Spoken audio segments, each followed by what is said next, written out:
Discuss the terminology related to labour. सबसे पहले लाई के बारे में देखते हैं। लाई क्या होता है? रिलेशन होता है between the long axis of mother की long axis that is maternal spine के बीच में, या फिर सेंट्रलाइज्ड यूट्रस की जो एक्सिस होती है वो मदर की एक्सिस कहलाती है, इसके बीच में, and long axis of foetus के बीच में जो रिलेशन होता है वो लाई होता है। तो अगर ये दोनों एक्सेस कोइंसाइड करते हैं मदर एंड फीटस की तो लॉन्गिट्यूडनल लाई होता है। देन अगर ये दोनों एक्सेस एक एंगल बना रही है एक दूसरे से तो वो ऑब्लिक लाई होता है। एंड अगर मदर की एक्सिस एंड फीटस की एक्सिस परपेंडिकुलर है टू ईच अदर तो वो ट्रांसवर्स लाई होता है। तो ट्रांसवर्स लाई में हमेशा सिजेरियन सेक्शन किया जाता है, चाहे बेबी लाइव हो या डेड हो। लॉन्गिट्यूडनल लाई में नॉर्मल डिलीवरी भी कर सकते हैं, but transverse lie and oblique lie जो यहाँ पे शो किया गया डायग्राम में, उसमें सिजेरियन सेक्शन ही किया जाता है। देन अनस्टेबल लाई क्या होता है? अगर लाई फिक्स्ड नहीं है, 37 वीक्स तक भी फिक्स नहीं हो पाता है तो वो अनस्टेबल लाई होता है। इसके कॉजेज़ क्या होते हैं? एक तो इडियोपैथिक होता है, सेकेंड पॉलीहाइड्रोमियास की वजह से, एमनियोटिक फ्लूइड ज़्यादा होने की वजह से होता है, थर्ड प्लेसेंटा प्रेविया की वजह से होता है, देन फोर्थ एबनॉर्मल शेप रहता है अगर पेल्विस का तो उसकी वजह से भी अनस्टेबल लाई आता है। देन कौन से इसके रीजंस नहीं होते अनस्टेबल लाई के, ये भी याद करना इंपॉर्टेंट है। तो ओलिगोहाइड्रोमियास यानी एमनियोटिक फ्लूइड का अगर अमाउंट कम हो जाएगा, या फिर यूट्रिन मेलफॉर्मेशंस, ये सब अनस्टेबल लाई को लीड नहीं करते हैं। देन मैनेजमेंट कैसे किया जाता है अनस्टेबल लाई का? सिजेरियन सेक्शन से ही किया जाता है। नाउ प्रेजेंटेशन के बारे में देखें तो प्रेजेंटेशन वो पार्ट होता है फीटस का जो ऑक्यूपाई करता है lower pole of the uterus. Then head अगर ऑक्यूपाई कर रहा है यूट्रस के लोअर पोल को तो उसको सेफेलिक प्रेजेंटेशन बोलेंगे, और अगर वो पार्ट लेग या बटक्स है तो फिर ब्रीच प्रेजेंटेशन होगा। मोस्ट कॉमन प्रेजेंटेशन जो है वो सेफेलिक प्रेजेंटेशन होता है क्योंकि बटक्स ब्रॉड होते हैं एंड हेड नैरो होता है, एंड यूट्रस का भी शेप कुछ इसी तरीके से होता है कि वो ब्रॉड होता है अपर साइड से एंड नैरो होता है लोअर साइड से। तो ये एक रीज़न है कि सेफेलिक प्रेजेंटेशन मोस्ट कॉमन होता है। एंड दूसरा रीज़न इसका ये है क्योंकि ग्रेविटी रहती है ना, तो ग्रेविटी की वजह से हेड नीचे आ जाता है, तो ये भी एक रीज़न है कि सेफेलिक प्रेजेंटेशन मोस्ट कॉमन है। अब कोई भी प्रेजेंटेशन जो सेफेलिक नहीं है वो मैल प्रेजेंटेशन कहलाता है। And most common malpresentation होता है breech presentation. Now transverse lie में शोल्डर प्रेजेंटेशन होता है, शोल्डर प्रेजेंटेशन भी हम इसको कह सकते हैं। तो इसमें तो सिजेरियन सेक्शन किया जाता है, फीटस लाइव हो या डेड हो दोनों केसेस में, और इसमें मैक्सिमम चांसेस होते हैं कॉर्ड प्रोलैप्स के ट्रांसवर्स लाई में। ऐसा क्यों होता है? क्योंकि सेफेलिक, अगर सेफेलिक का देखें तो सेफेलिक और ब्रीच प्रेजेंटेशन में चांसेस कम रहते हैं कॉर्ड प्रोलैप्स के। उसमें ऐसा क्यों होता है? क्योंकि सेफेलिक प्रेजेंटेशन में लेबर के टाइम पे सर्विक्स डायलेटेड होता है एंड रप्चर ऑफ मेम्ब्रेन भी होता है उस समय। देन हेड नीचे आ जाता है एंड प्रिवेंट करता है कॉर्ड को बाहर आने से।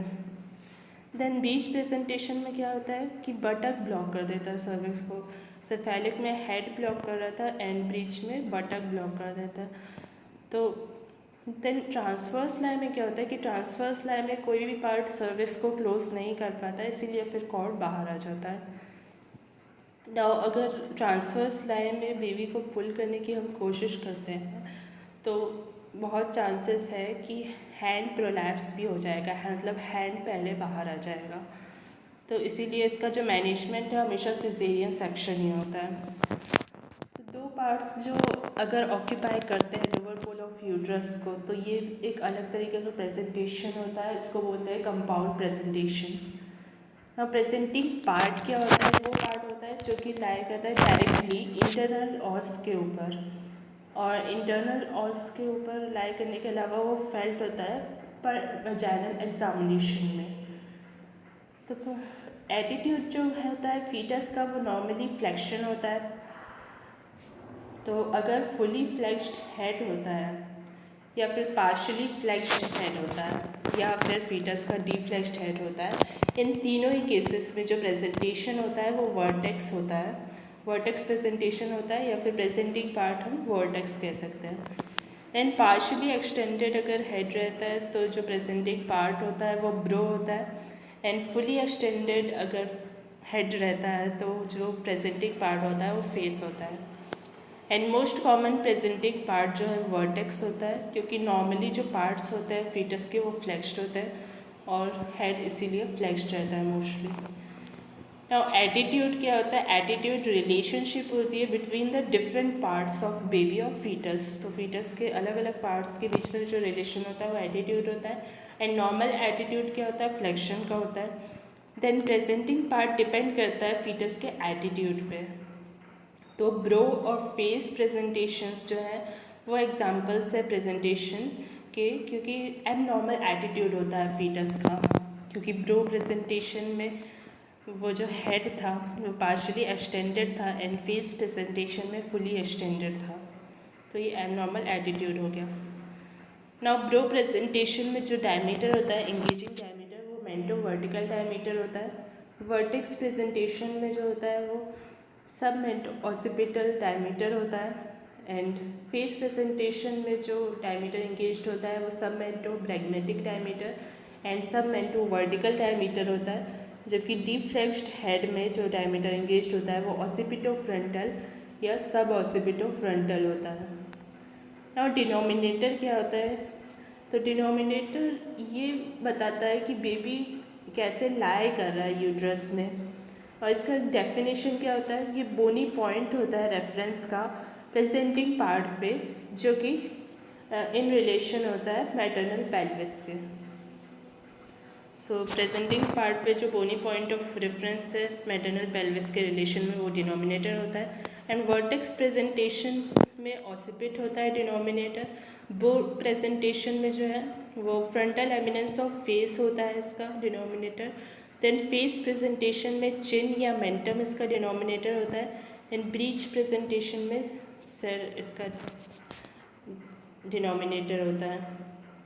नाउ वर्टेक्स में ऑसिपिट इसका डिनोमिनेटर होता है। वर्टेक्स मोस्ट कॉमन प्रेजेंटेशन होता है, तो इसके बारे में सबसे पहले हम देखेंगे।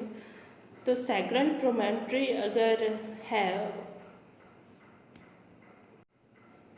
सैक्रल प्रोमेंट्री क्या होता है? पोस्टीरियरली लोकेटेड रहता है एंड प्यूबिक सिम्फाइसिस जो है एंटीरियरली लोकेटेड रहता है किसी भी एडल्ट में या मदर में। सो अगर ऑसिपिट एंटीरियर है तो वो जस्ट बिहाइंड प्यूबिक सिम्फाइसिस रहेगा। तो उस कंडीशन में जो पोजीशन होती है ना ये फीटस की, उसको बोलते हैं डायरेक्ट ऑसिपिटो एंटीरियर पोजीशन। इसको OA से डिनोट करते हैं। देन अगर ऑसिपिट पोस्टीरियर रहेगा तो वो टुवर्ड्स सैक्रल प्रोमोटरी रहेगा, तो इस पोजीशन को बोलते हैं direct occipito posterior position, OP से डिनोट करते हैं। देन अगर ऑसिपिट एंटीरियर है पर डायरेक्टली बिहाइंड नहीं है प्यूबिक सिम्फाइसिस के, उसका थोड़ा सा लेफ्ट में है, तो उसको बोलेंगे left occipito anterior position. Then अगर ऑसिपिट आगे में है बट अगेन वो डायरेक्टली बिहाइंड नहीं है प्यूबिक सिम्फाइसिस के और वो फेस कर रहा है towards the right side of maternal pelvis के राइट साइड पे, तो फिर उसको बोलेंगे right occipito anterior position, right OA position, ROA से डिनोट कर सकते हैं इसको। देन अगर ऑसिपिट पोस्टीरियर है बट वो टुवर्ड्स मदर के राइट साइड में है, तो उसको बोलेंगे right occipito posterior position, that is ROP।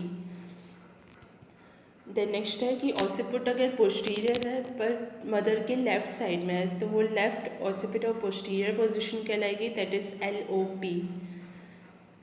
Then next position कैसी हो सकती है? ऑसिपिट अगर मिडवे है सैक्रल प्रोमोटरी और प्यूबिक सिम्फाइसिस के बीच में है और वो मदर के लेफ्ट साइड में है, तो फिर वो कहलाएगा left occipito transverse position, that is LOT।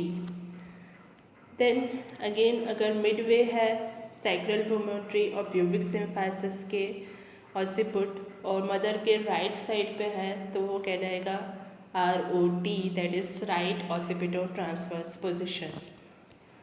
So LOT जो होता है ना वो मोस्ट कॉमन पोजीशन होता है वेजाइनल डिलीवरी के लिए।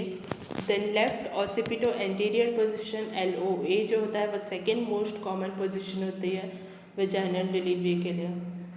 देन जैसे जैसे हम लेफ़्ट ऑसिपिटो ट्रांसवर्स से लेकर लेफ़्ट ऑसिपिटो एंटीरियर तक जाते हैं तो मोस्ट कॉमन से लीस्ट कॉमन ये पोजीशंस होती जाती हैं। तो जैसा ये डायग्राम है तो इसमें हमको एंटी क्लॉकवाइज डायरेक्शन में जाना है, तो उस कंडीशन में हम मोस्ट कॉमन से लीस्ट कॉमन पोजीशन में जाते जाएंगे। सो पोजीशन ऑफ फीटस इसमें शो किया गया है। तो फर्स्ट ये जो पोजीशन है वो लेफ़्ट ऑसिपिटो ट्रांसवर्स की है, जो मोस्ट कॉमन पोजीशन होती है। देन सेकेंड मोस्ट कॉमन है लेफ़्ट ऑसिपिटो एंटीरियर की LOA।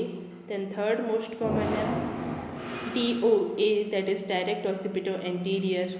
Then fourth most common है ROA that is right occipito anterior. Then fifth है ROT that is right occipital transverse.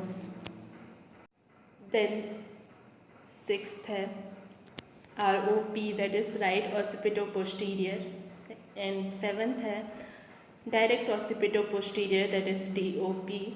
Then eighth least common जो position है वो LOP है that is left occipital posterior.